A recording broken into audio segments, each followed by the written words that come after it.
జగన్మోహన్ రెడ్డికి వయసు 53 ఏళ్ళు, అంటే ఇంకో 7 ఏళ్లలో సీనియర్ సిటిజన్ కోటాలోకి వెళ్ళిపోతున్నాడు ఆయన కూడా.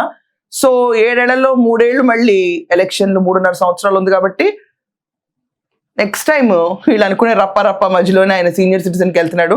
ఎనీవేస్, జగన్మోహన్ రెడ్డి బర్త్డే నిన్న ఒక రకంగా జరగలేదు. మనం చూసుకుంటే ఎన్నికలకి ముందు, వీళ్ళు పదవి రాక ముందు గొడ్డలే ఆయుధంగా ఎవరో కానీ వివేకానంద రెడ్డిని హత్య చేశారు.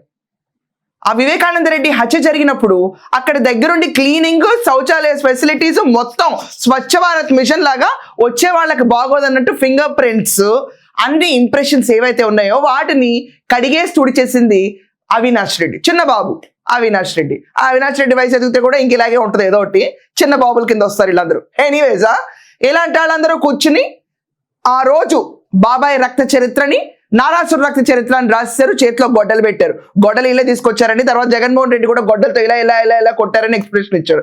ఎనీవేస్, అప్పట్లో బాబాయ్ గొడ్డల పోటుని సమాధానం చెప్పక సొంత చెల్లెలు వైఎస్ వివేక కూతురు ఇతని పైన తిరుగుబాటు చేసినా కూడా ఏమీ చెప్పలేకుండా ఖాళీ కూర్చుని వైఎస్ అవినాష్ రెడ్డి వీడియోని చూసుకుని నాకు నచ్చింది, సో ఇదే రకంగా అందరు కూడా నచ్చాలి, ఈ వీడియో ఎక్స్ప్లెనేషన్ సరిపోద్దని చెప్పి ఒక రకమైన బహిరంగ స్టేట్మెంట్ ఇచ్చాడు ఒక ఇంటర్వ్యూలో జగన్మోహన్ రెడ్డి.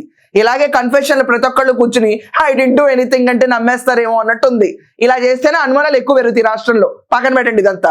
సో అప్పట్లో గొడ్డలి రక్తం ఆరక ముందు, ఈ రోజు దాకా ఎవరి వెనకమాల ద్రోహులు అని తెలిసే ముందు, ఇదంతా కాకుండా వీళ్ళ కుటుంబంలో వైఎస్ భారతిరెడ్డికి మిడ్ నైట్ ఫోన్ ఎందుకు చేశారు, ఎవరు చేశారనే విషయాన్ని తేల్చక ముందు, ఇదంతా పక్కన పెడితే ఇంకా ప్రోబింగ్ జరుగుతుంది ఆ కేసులో అని ఎక్కడా కూడా ఇంకా ఎండ్ ఆఫ్ ద కేసు రాకుండా అలాగే ఉన్న తరుణంలో జగన్మోహన్ రెడ్డి పుట్టినరోజు నిన్న జరిగిన వేడుకలు ఒక రకంగా హాట్ న్యూస్ గా మారింది.